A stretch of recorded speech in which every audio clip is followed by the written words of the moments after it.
I now recognize myself for 5 minutes. And my first question is for Ms. Kraus, the GAO. Since 2015, I've called for a national aviation preparedness plan, and following, in fact, your agency's recommendation from 2015. We've learned some lessons over the last year, and you've mentioned it in your testimony and report. Ms. Kraus, could you elaborate on the GAO's recommendation for such a plan and any new issues that ought to be addressed since your recommendation was released? Thank you, Mr. Larsen. We continue to advocate that this is something important that DOT needs to follow through on. I think, given how the pandemic rolled out at the beginning, I think it would have benefited by having a national aviation preparedness plan to more clearly outline roles and responsibilities, as well as, airlines and airports have individual plans that can feed into a national plan so that we're better prepared. Note as well for maybe Mr. Curry, the joint testimony states the Department of Transportation maintains that the HHS and Homeland Security should lead the effort to develop a preparedness plan. Are those agencies in a position to work with DOT in developing a plan? Yes, sir. It's a good question. Those agencies are definitely more broadly responsible for national biodefense strategies.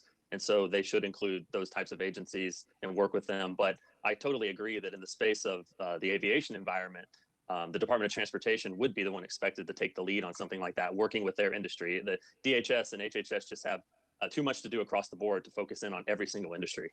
Yeah, thanks. I think what we saw, though, upon the announcement that basically U.S. citizens had to get back to the U.S. and were given very few days to do that. I think that was in February or March. Clearly, DHS has a role as Americans flooded immigration turnstiles throughout the country. So with this apparent conflict of agencies saying it's not our job, it's their job, it's not our job, it's their job, is there a different agency? Does the NSC, National Security Council, need to get heads together to make this happen? How do we get past the gridlock of finger pointing at the bureaucracies? Have you thought through that, either Mr. Curry or Ms. Kraus? This is Chris Curry. I can take that. Absolutely. So what we have been recommending for years and what's being done right now is there has been a national biodefense strategy even well before the pandemic that is supposed to work across the entire federal government. And the aviation pandemic plan would just be a piece of that, a sub-piece of that within the industry. So it is pretty well spelled out who's responsible at the highest level. HHS and DHS have that broad authority to develop the strategy and work with the White House and NSC, as you said. But as I mentioned, I totally agree with Ms. Kraus that the Department of Transportation would have the lead in working specifically with their industry. That's great. Thank you both very much. And just a reminder to members, I have a bill to direct the DOT to develop a national aviation preparedness plan. And we welcome co-sponsors on that bill. Continuing on with Ms. Kraus, I think it's page 17 of your testimony. And if you could just quickly address the Aviation Manufacturing Jobs Protection Program, which we approved in the American Rescue Plan. It's been set up. First round of applications are in. DOT has reopened the application process through August 4th, I think, if I got the dates right.